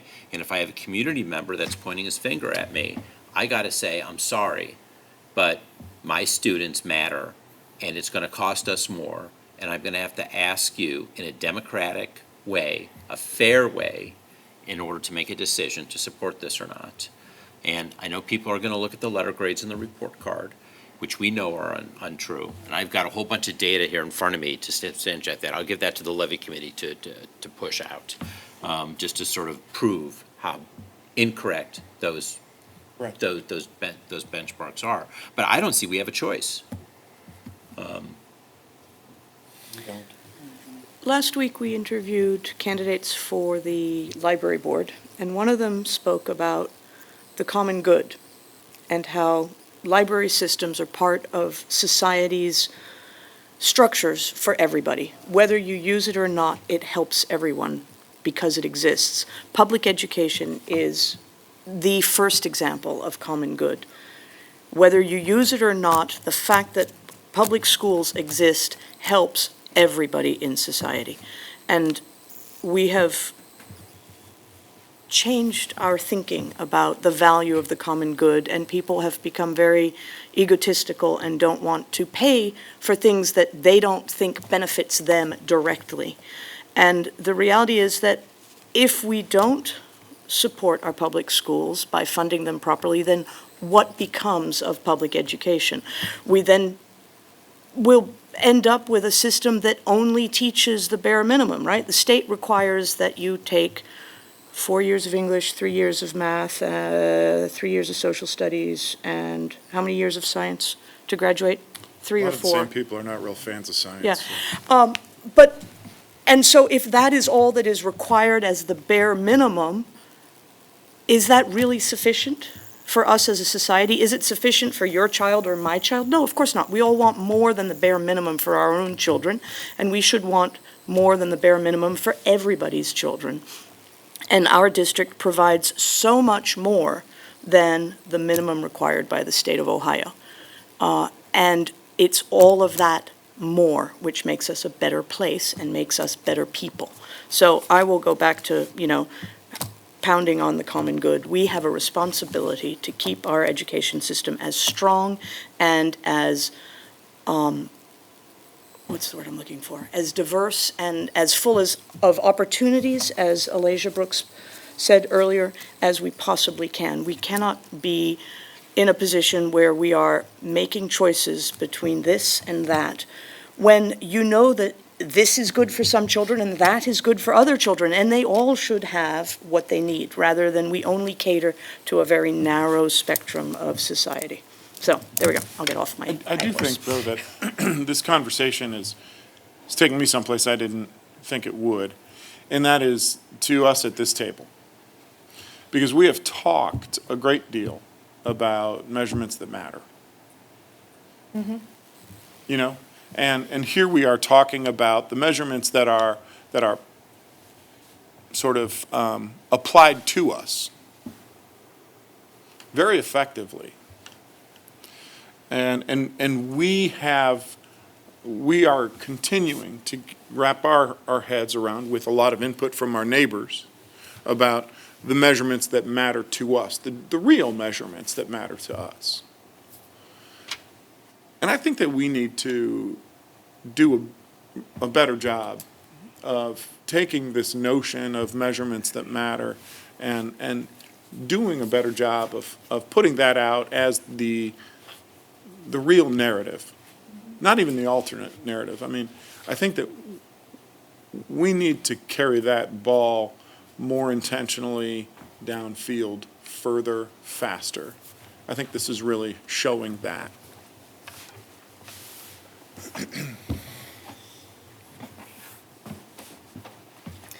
I just do want to make one more comment about the state report card, because I know that's, Jim, you mentioned that that's what people are looking at, or I think you mentioned that. And one of the things that, as the Plain Dealer article mentioned, that, we had these safe harbor years where the test scores didn't count for 2015, 2016, 2017. So when you see that D on the report card and you see that graduation rate, it's looking at data from kids who are 25 and 26 years old. And I think that's an important point to make, because when people see that, they don't realize that we are getting zero credit for the hard-earned gains we made during those years, and we focused really, really hard to get that graduation rate where it is today, and we're getting zero credit for it. So if the whole purpose of the state report cards is to help schools improve, then why do you get zero credit for the years that you did improve? For the improvement, right. So that's something I think that's really important for our community to know, and I just wanted to mention that. And it's not cheap to do that No. amount of work. No, so how do you cut your way to greatness? Has anyone ever cut their way to greatness? Yeah, the guy who makes scissors. But seriously, I mean, like I said, it's really hard for me to make this ask for the community, but I personally think it's necessary. So, Yeah, and I think it's really important that we get behind and support this. And we have also, we're setting up a public forum coming up in January. And I also encourage individuals that didn't get a chance to read the Plain Dealer article to read it. Sunday's PD, the cover. All right, so I think we need to vote on the resolution submitting to the electors of the school district the question of an additional 7.9 mil tax levy for the purpose of current expenses pursuant to Section 5705.21 of the revised code. And as a procedural point, so after your first resolution, everything was sent to the county. They did come back with the forms that they needed to do to certify that the numbers were accurate, that the numbers in the forecast and the millage models were accurate and would raise what we suggested they would. So as you're considering this resolution, it does require a supermajority. And assuming that it is approved, you also have copies in your packet of what the ballot language will look like, what we asked the director of the elections to certify. So this being approved this week, and that's one of the reasons we moved the board meeting up from next week, is that this must all be submitted by next week in order to be on the ballot. So I will hand deliver all these documents to the county Board of Elections to get things taken care of. Thank you. Thank you for that clarification. So, are we ready to vote? Mr. Gaynor, will you call the roll? Mr. Posh? Yes. Mr. Hines? Yes. Ms. Serini? Yes. Ms. Lewis? Yes. Ms. Wright? Yes. Okay. So that brings us to the superintendent's report. All So, right. Ms. Kirby. Okay. And Mark, will we be able to play I have a little video to go with my report. All right. This evening, this is going to work. I wanted to, Ethan's too short. oh, that looks, so you'll see my lovely Twitter account. Sorry. Do you want to now? Go ahead. This is, does it go louder? Do you want to turn it up? Mm-hmm. I don't want to blast it.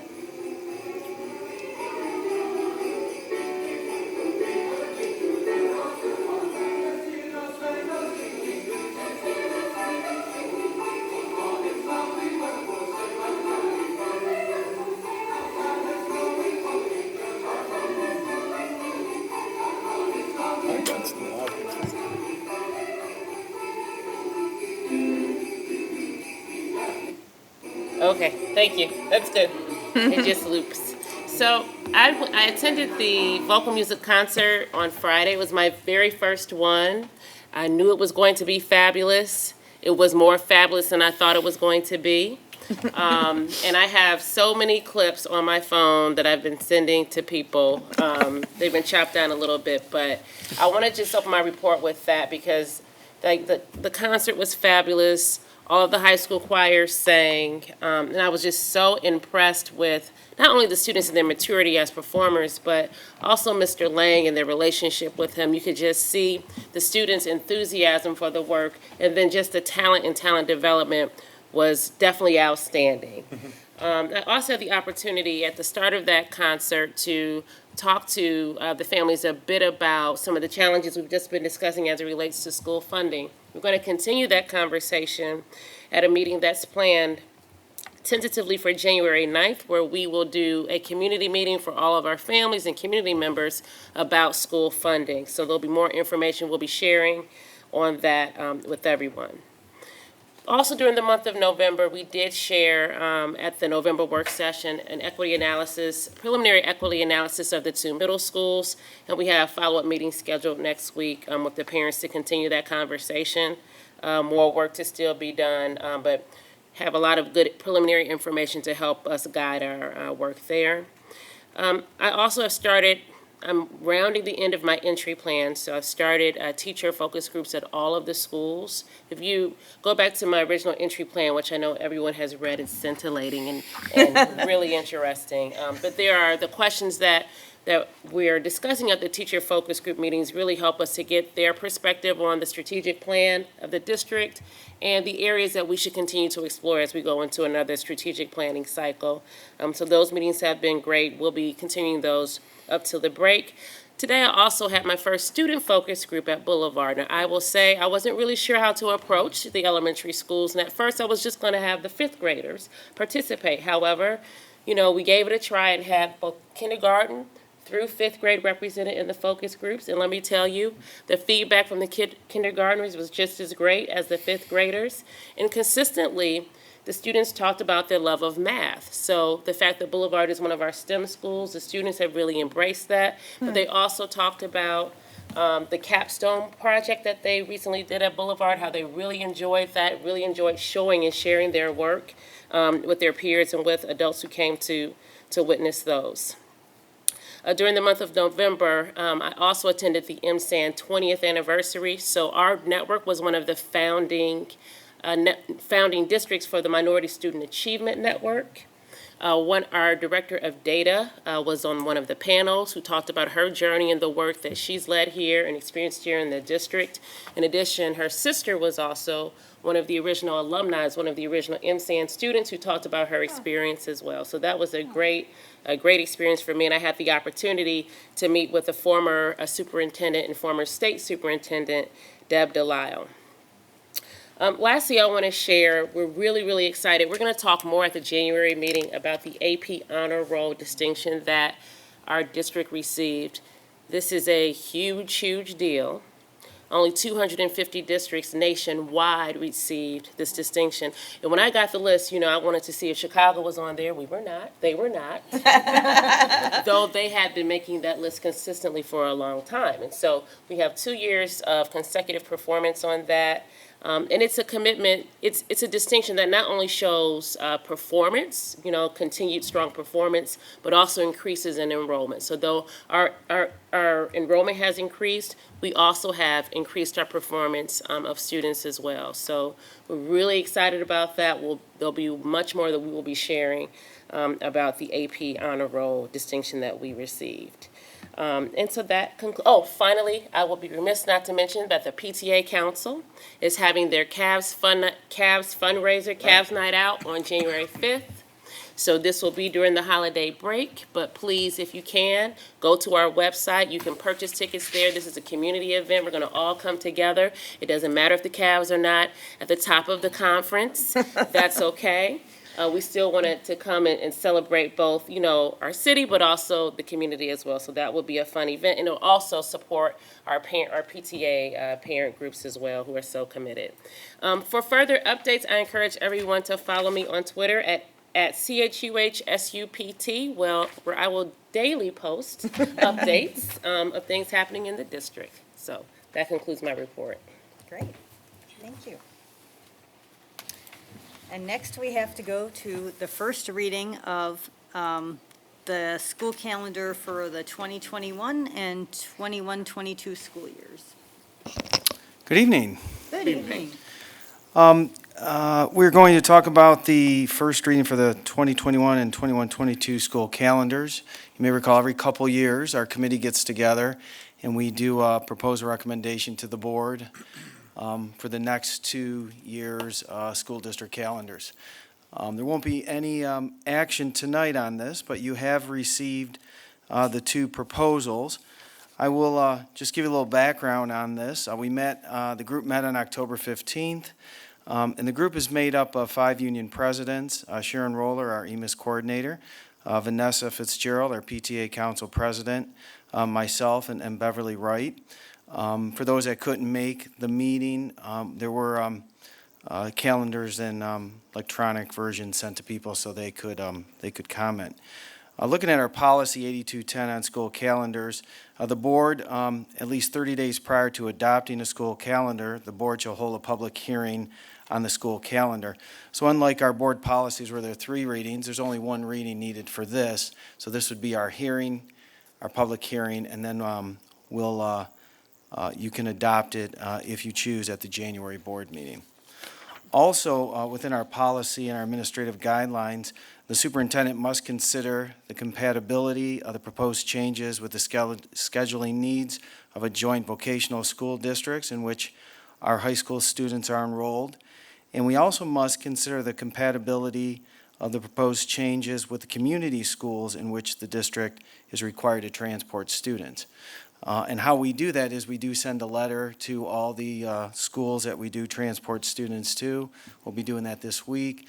We show them our past calendar, the proposed calendar, and we give them a chance to send us any communication that they have, which we would definitely get to the board. We also want to put it on our website, which Kathan is going to do tomorrow, and we will get community feedback, which you'll all receive the community feedback prior to making the final recommendation in January. Is Okay? there also coordination with the other 4 districts in our Career Tech Consortium? In terms Yes. of lining up?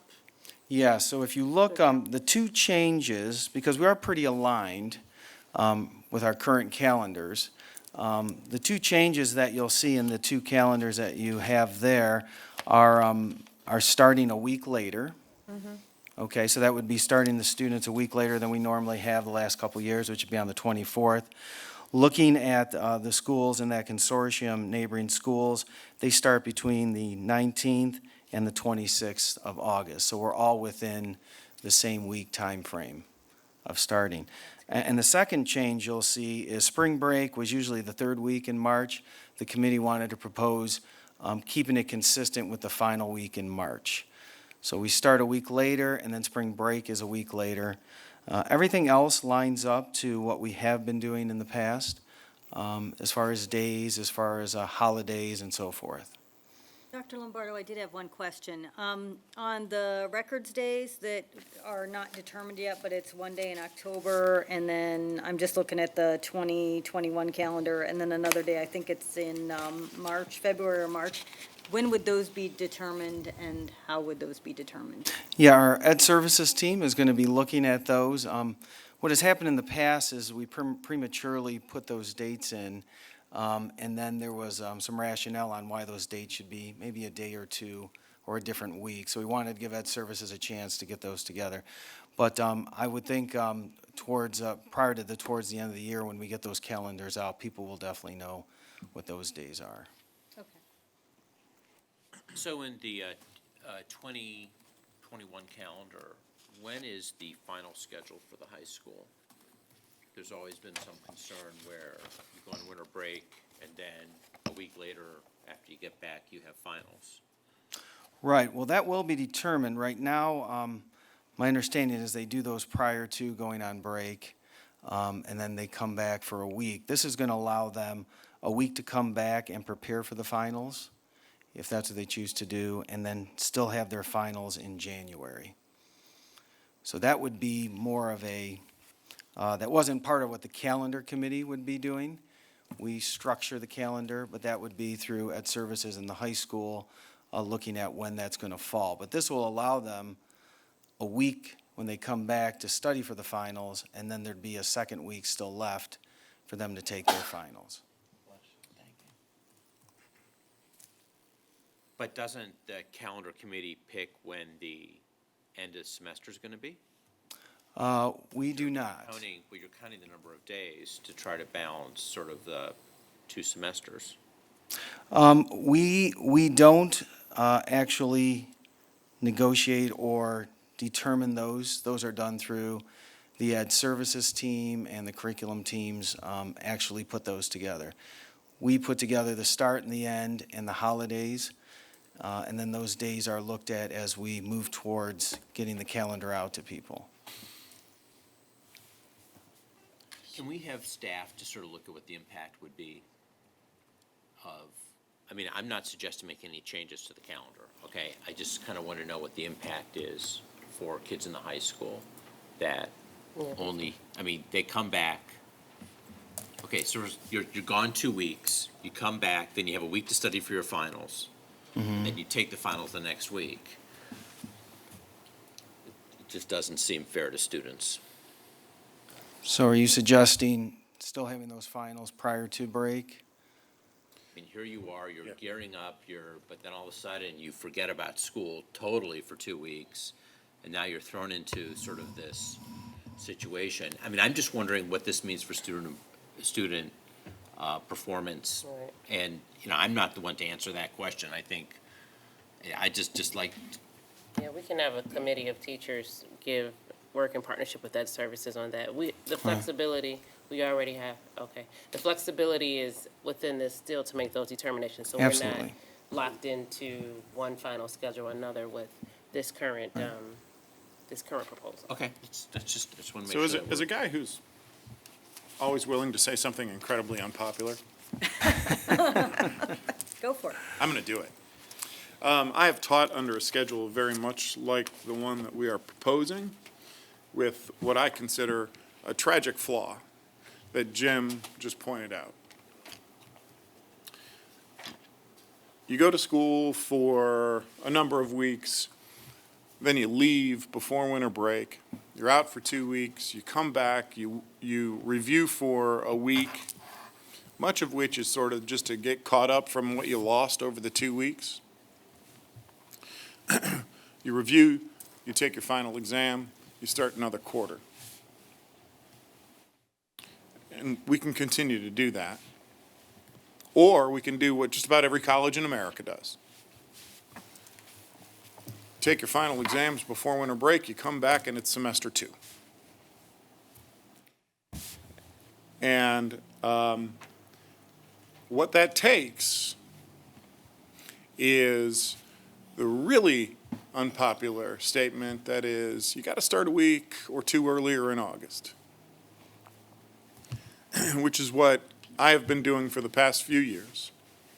And you hate that in August, but boy, you sure love it in June, because you're out 2 weeks earlier. And it takes some getting used to, but there is no question in my mind, having taught 15 years under a schedule much like the one that we have here, and now for about 3 or 4 years under a schedule that begins earlier in August and actually has the semester break when you leave, that from an educational perspective, an instructional perspective, there is no question in my mind that having a clean break at winter break is very, very valuable.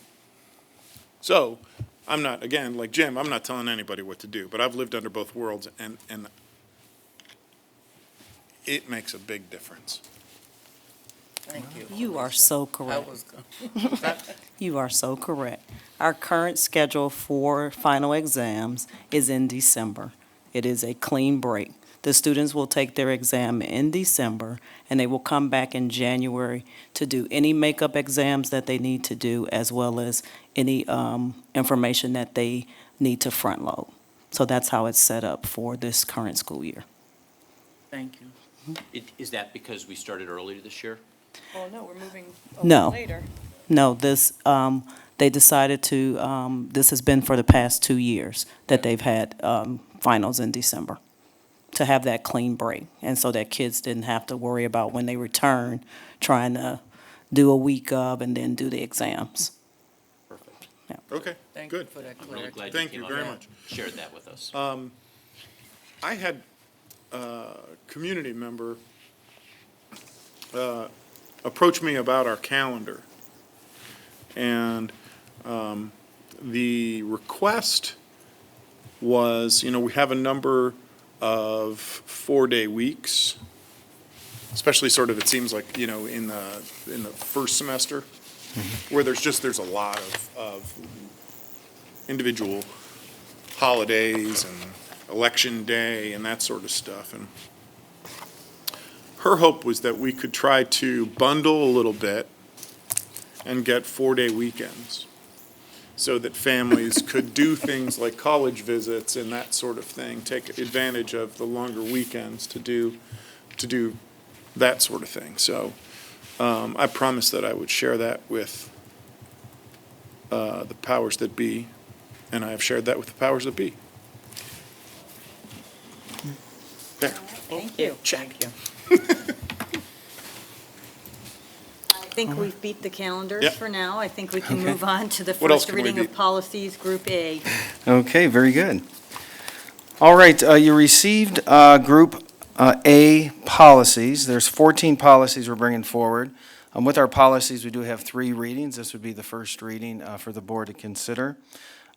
You'll see the policies. These come from Neola. We do have a policy review committee, which does meet once a month. We looked through these. We do have other policies coming forward, but we decided that these 14 were ready to bring to the board for consideration.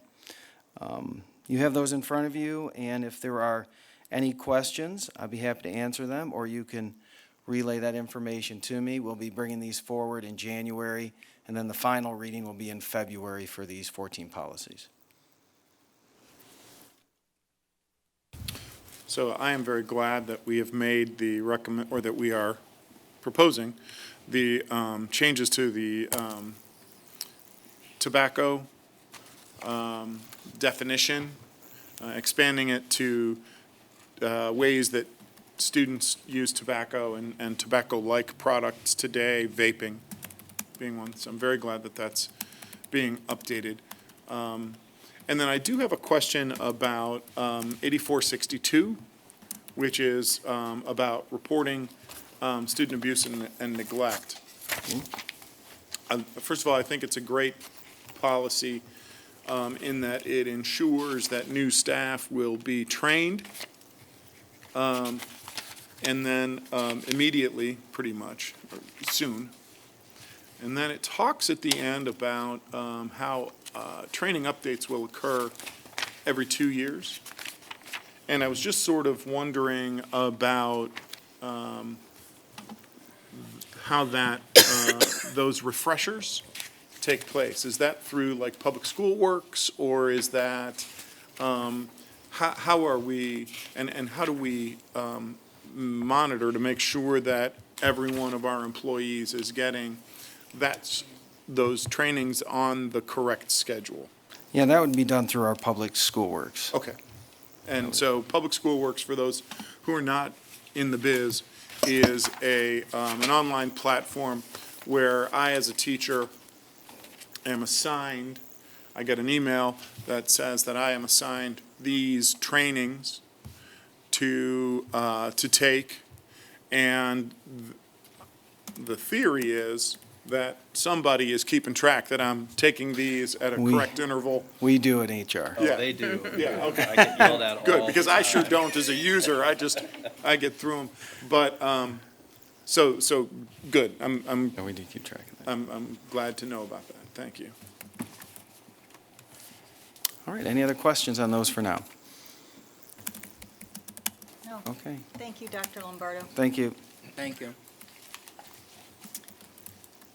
So now on to the president's report. This is going to be fairly short, but I wanted to thank both Beverly and Malia for joining me at Noble on Friday morning to read to the kindergarten children. That was so much fun. I know.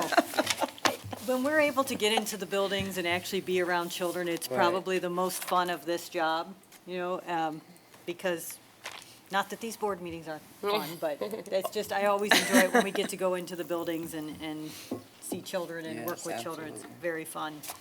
Also, I wanted to thank my fellow board members on their, for their efforts on advocacy in Columbus. I know that everybody's been making phone calls. I know a couple of you have gone down to Columbus. I know, I spoke at the meeting when we were at the OASBO meeting.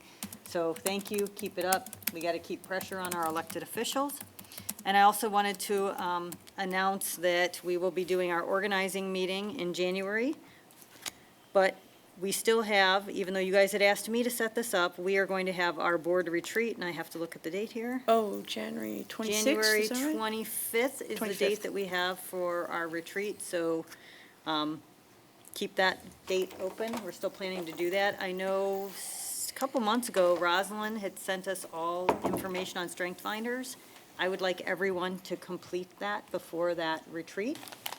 You will find it interesting. If you don't know where it is, ask Rosalind, she'll get it back to you. And also, I wanted to mention that I just looked at the letter that's going to go in the quality profile, so thank you, Kathan, for all your work on that. We are going to be mailing the quality profile to every home in the district, I think sometime in January, and I think it's really important for the community to know all of the things that we have done and all of the achievements that we've made, especially when they're looking at the report card and looking at data that's, 5 and 6 years old. I think that they need to see some more recent data, which is our successes and what our students have been achieving. Yeah. So that concludes my report. Are there any committee reports? January 25th is 25th is the retreat. Retreat, okay. In this room. Because we go really far for our retreat. Yeah. Sounds so exotic. It is. PTA Council met the day after our last meeting, so that was the 26th of November. And Ms. Kirby already mentioned the all-important basketball game on Sunday, January the 5th, 7:30, Cavaliers against the Timberlakes. Is that right? Timberwolves. Timberwolves. Timberwolves, thank you. Brain. It's late. It is late. We get it. And we started a long time ago. And the Career Tech Ed Advocacy Group met last week on Thursday, and we'll be discussing that more in various meetings. That's what I have right now.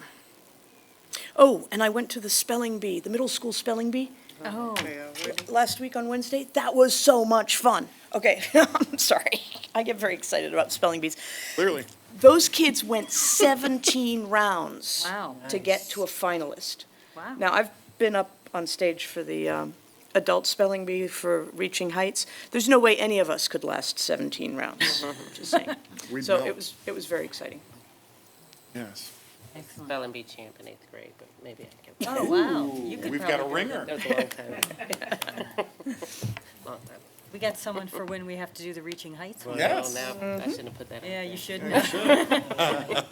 Well, Krista's in the audience, so she just heard you say that, right? But Okay, let's put that in the calendar too. Yes. Liz is on the team.